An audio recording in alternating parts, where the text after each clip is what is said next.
Hey, good evening, everyone. This week is discussion board week 4, and so we've been asked by our companies to do a selection matrix summary.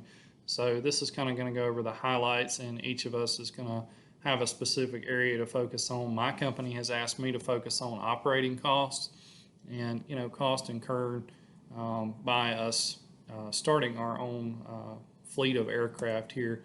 So in aircraft comparisons, we're going to go over these for you guys, the specifications and costs, and kind of got it simplified into a number scale of 1 through 100 of which aircraft is going to be best or worst. Just because it scores a little bit lower than maybe some of the other ones doesn't necessarily mean that it's a bad choice for us. Any of these aircraft here will fit our needs and be able to accomplish the mission. We need to understand that whatever aircraft we pick, there's going to be an up and down to that aircraft. Also, the price is going to determine the amenities that we get. You get what you pay for in corporate aviation. It's no different than anything else. So these are examples of the 4 aircraft that we have to choose from that you see below, and they're all gonna have their different strengths and weaknesses. So is there a perfect aircraft for us? Yes, any of these aircraft would serve our mission. We just need to fine tune it a little bit and see what's important to us, and we're going to understand these costs a little bit better after this presentation. So we want to have a good experience with this. This is something that's really going to help our business out, and if we really break it down and understand why does corporate aviation cost like it does, why do these aircraft cost, how much are we going to be spending, we can really understand the benefits of on-demand aviation. Each of these aircraft has different price points.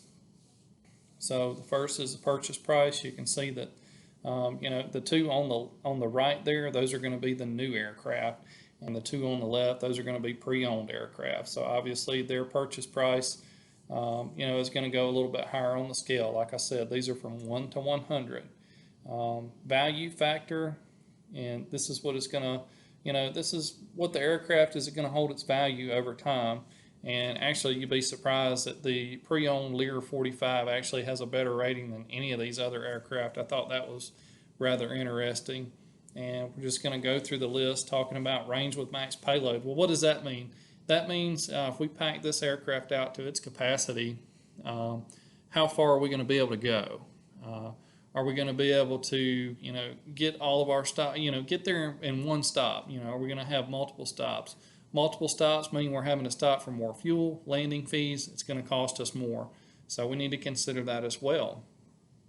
For a 300 nautical mile trip, you can see that they all scored really well. The turboprops tend to score better in this area because 300 nautical miles, that's really a short leg flight. Turboprops do better on short leg flights.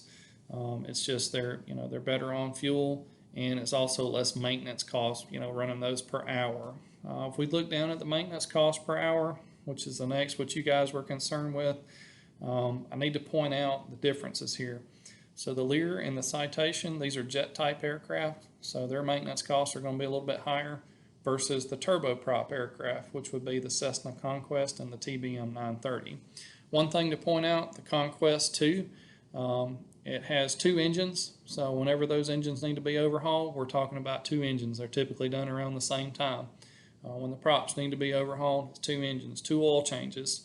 So you're having twice the maintenance as you would on the TBM 930, which only has 1 engine. But where the Conquest makes up for that, obviously it's going to be in the purchase price. So there is give and take on all of these aircraft. You can see how they scored here at the bottom. Just because the Lear has the lowest score doesn't necessarily mean it's not the right aircraft for us. We also need to look into how having on-demand aviation in our company is going to help out, and I'm going to talk about that just kind of in closing. This is going to be, we need to get back to the beginning. We've had a lot of presentations, so just a reminder, this is going to be a cost saving for us. It's going to be less travel for our COO. He's going to have less overnights. He's going to have more time with his family, which is good for morale, which also is good for productivity. It may generate more business opportunities for us that we have the flexibility of having an on-demand aircraft now to use at our disposal. And we always have the opportunity to expand this fleet. If it really works out for us, we can always purchase another aircraft to have, if we see fit down the road.